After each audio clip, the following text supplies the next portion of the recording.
Prophecy shocks Zambia. HH. Esther Lungu Situmbeko warned. Millions are gone. Good day, viewers. Welcome to InspirAfrica Official. A prophecy has just sent shockwaves across Zambia.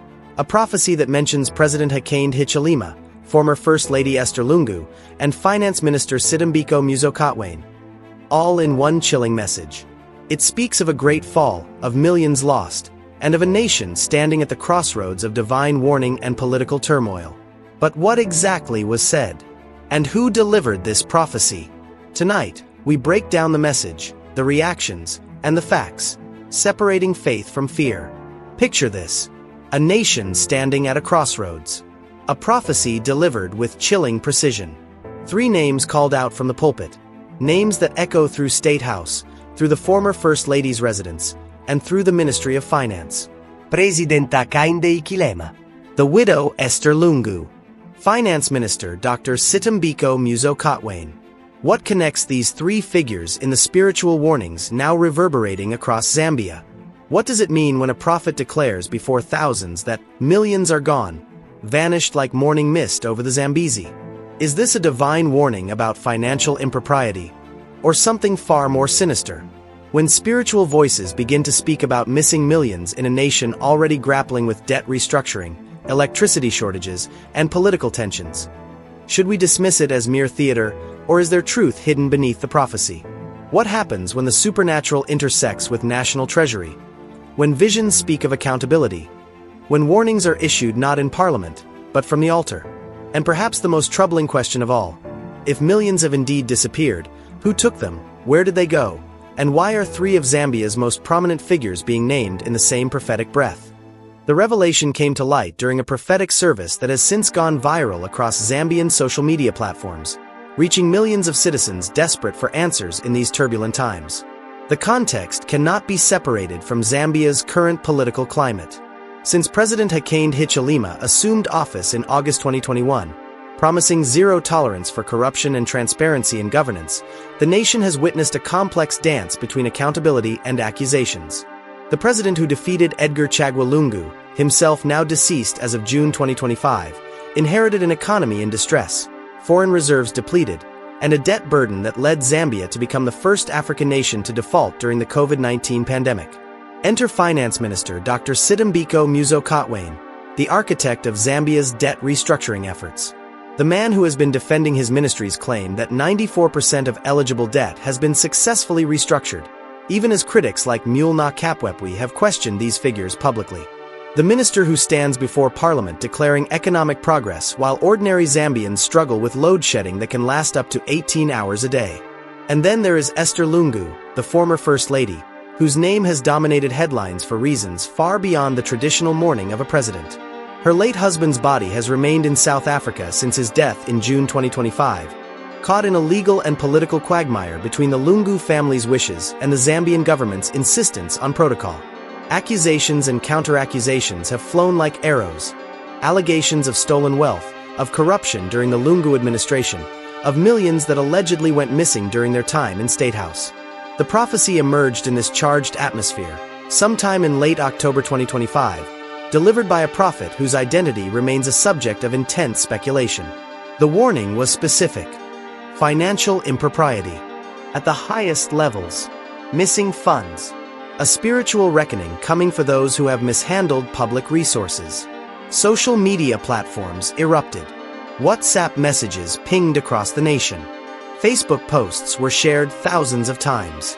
YouTube videos analyzing the prophecy garnered hundreds of thousands of views within days.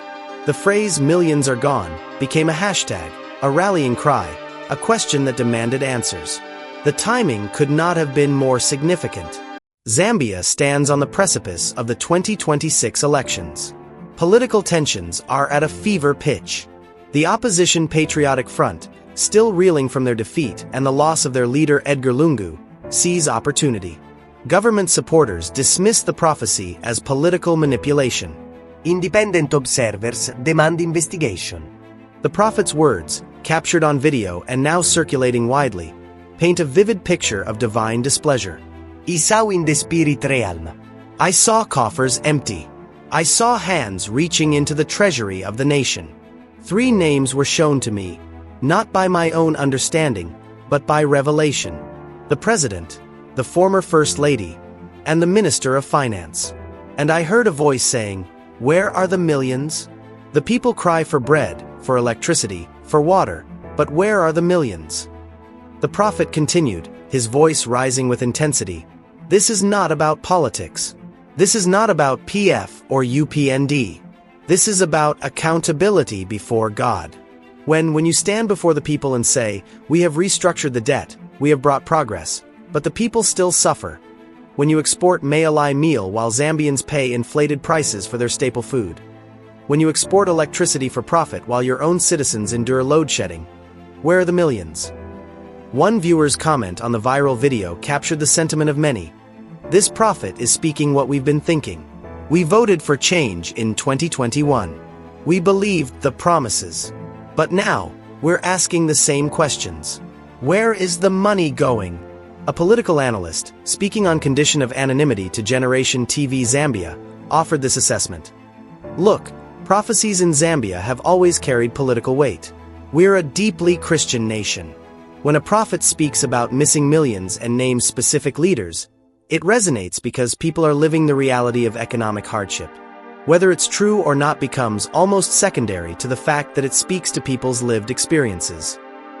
Dr. Musokotwane, when questioned about allegations of financial mismanagement during a recent press briefing, responded firmly.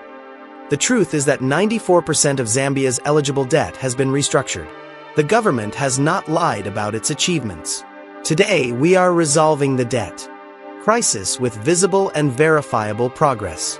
Without debt restructuring, the cost of external debt service for 2024 would have been $2.6 billion for Eurobonds alone." But critics were quick to pounce. Mulna Kapwepwi, the vocal government critic, had this to say, "The government is, they're being dishonest about the numbers.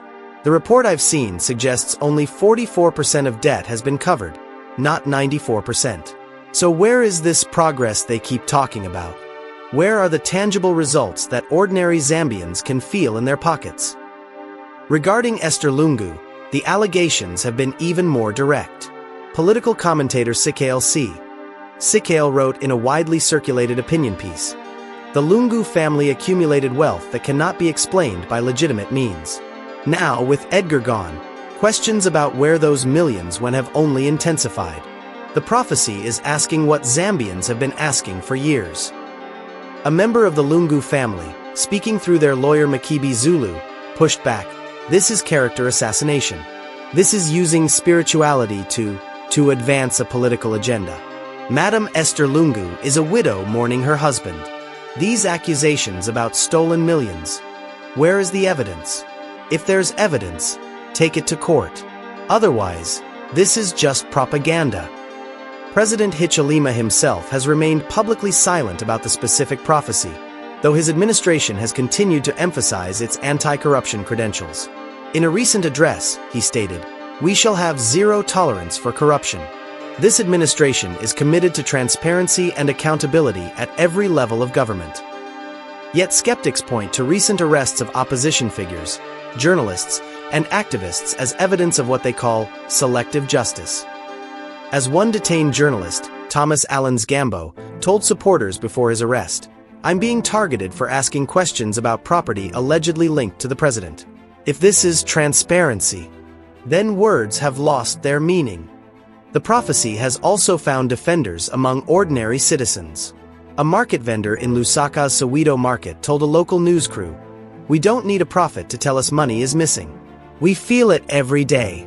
The prices keep going up, the electricity keeps going off, but somehow the politicians still drive new cars and live in big houses. The prophet is just saying out loud what we all know in our hearts." The prophetic warning about millions gone touches on several layers of Zambia's current crisis: economic, political, and spiritual. From an economic perspective, the timing is particularly sensitive. Zambia is in the midst of a delicate debt restructuring process that Finance Minister Musokotwane has championed as a success story. The government claims to have restructured 94% of eligible external debt, bringing relief to national coffers. However, the International Monetary Fund has noted that Zambia still faces significant fiscal challenges, with domestic debt remaining high and revenue collection below targets. The question of missing millions resonates because Zambians are not seeing the benefits of this supposed restructuring in their daily lives. Load shedding continues to cripple businesses and households. Food prices remain elevated. Youth unemployment persists at alarming levels. When a prophecy speaks of empty coffers and mismanaged funds, it validates the cognitive dissonance between government proclamations of progress and lived reality. Political analysts see multiple interpretations of the prophecy's significance. For UPND supporters, it may seem like an opposition-orchestrated attack designed to undermine President Hichilema ahead of the 2026 elections. The fact that the prophecy names both the current president and his finance minister alongside the former first lady creates an unusual alliance of targets that transcends party lines.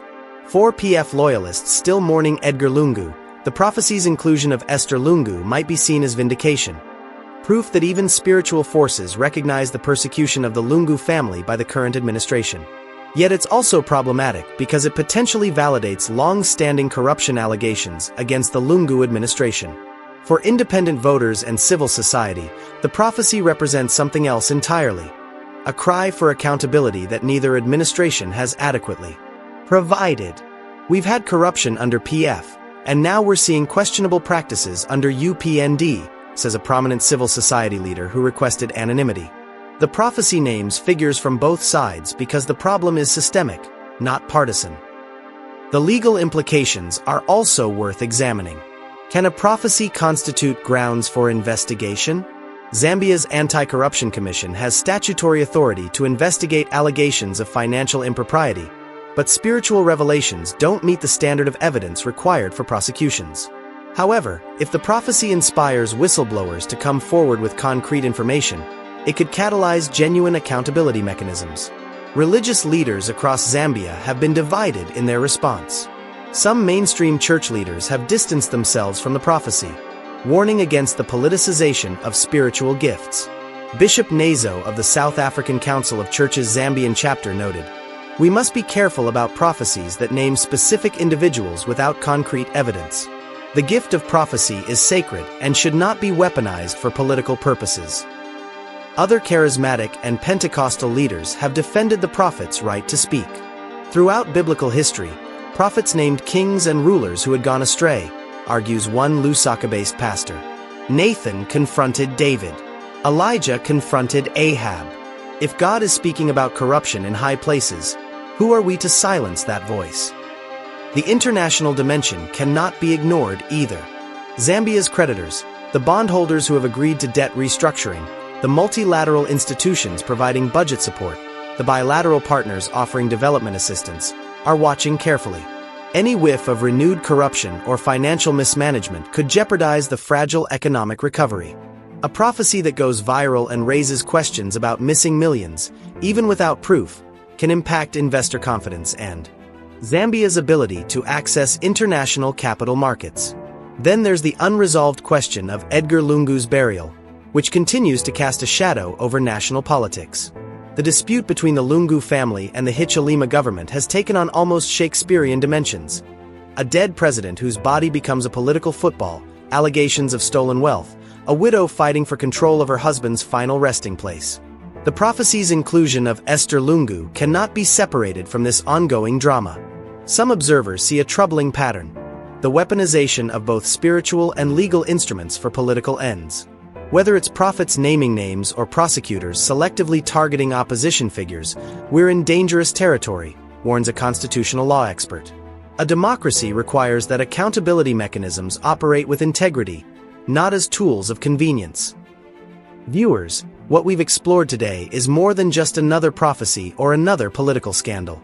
It's a mirror held up to Zambia's soul, reflecting the deep hunger for accountability, transparency, and justice that transcends party lines. Whether you believe in prophetic revelation or you see this as political theater, the underlying questions cannot be dismissed. Where are the millions? Why are ordinary Zambians suffering while those in power seem insulated from the economic pain? And what will it take for true accountability to take root in our nation? The prophecy has named names: President HH, Esther Lungu, Finance Minister Situmbeko Musokotwane. Whether this is divine warning or human manipulation, these three figures now carry the weight of public scrutiny intensified by spiritual authority. As Zambia hurdles toward the 2026 elections, as the debt restructuring process continues, as the Lungu burial saga drags on, these questions will only grow louder. The prophecy may fade from headlines, but the issues it raises will not. Pause. I want to thank each and every one of you for watching today's edition of InspirAfrica Official. Your engagement, your comments, your willingness to grapple with these complex issues is what makes this platform meaningful. I invite you to leave your thoughts in the comments section below. Do you believe this prophecy is genuine? Do you think there's truth to the allegations of missing millions? And what should be done to ensure accountability, regardless of which party is in power? We'll be monitoring your comments, and we may feature some of your insights in future episodes. Until we meet again tomorrow with another compelling story from across our beautiful continent, I remain your host, Nakash, reminding you to stay informed, stay engaged, and above all, stay blessed.